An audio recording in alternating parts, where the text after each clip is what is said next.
cette rencontre pour partager avec vous mes réflexions sur la nécessité de la mise en place donc de la Constitution de la Troisième République.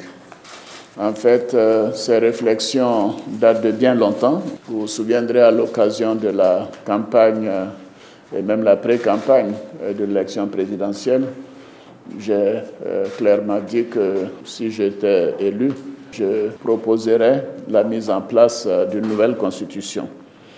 Et comme vous le savez, j'ai procédé le mardi 31 mai dernier à la mise en place d'un comité d'experts présidé par le professeur Ouraga Obu, que nous connaissons tous, qui a d'ailleurs été le président de la sous-commission Constitution avec le comité consultatif d'alors.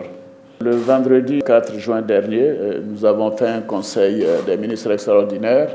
J'ai voulu tout de même informer le gouvernement sur les grandes orientations que j'envisage donc par rapport à la nouvelle Constitution avant de commencer donc les rencontres dont celle d'aujourd'hui. Et donc c'est dans ce cadre que je reçois aujourd'hui les partis politiques de l'opposition. Demain, j'envisage de rencontrer les chefs traditionnels et les guides religieux. Et jeudi, ce sera donc la société civile, avec également les jeunes, les associations des jeunes et de femmes. Alors, l'objectif visait d'enrichir notre réflexion et de prendre en compte les observations des uns et des autres. En bref, essayer de développer un consensus. À l'issue de nos rencontres, les observations seront reversées au comité d'experts qui nous fera donc une proposition de texte. Et c'est ce texte qui sera examiné d'abord par le Conseil de gouvernement, présidé par le Premier ministre. J'ai dit au Premier ministre que cette discussion devra prendre le temps qu'il faudra, même s'il faut 2 journées, contrairement à nos habitudes, et que le Conseil de gouvernement ait toute l'attitude de passer en revue les différentes propositions et pour qu'en Conseil des ministres, le Conseil de gouvernement puisse nous faire des propositions. Et un texte qui peut donc être adopté et transmis ainsi à l'Assemblée nationale. Donc voici un peu le chronogramme. Bien évidemment, nous avons des contraintes de calendrier puisque nous devons d'abord procéder à la révision de la liste électorale. Ceci devra commencer, je crois, dès ce mois-ci.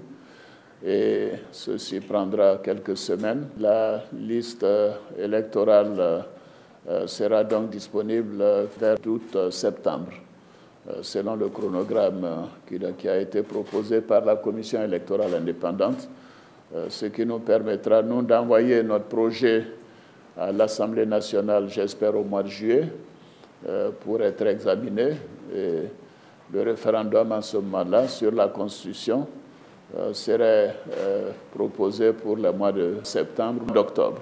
Nous avions pensé à un moment donné à un couplage du référendum et des élections législatives qui, selon la loi, doivent avoir lieu en novembre, début décembre au plus tard. Après les discussions avec les uns et les autres, il a été proposé que nous puissions donc séparer les 2 scrutins, faire le référendum constitutionnel en septembre-octobre et les élections législatives en novembre-décembre.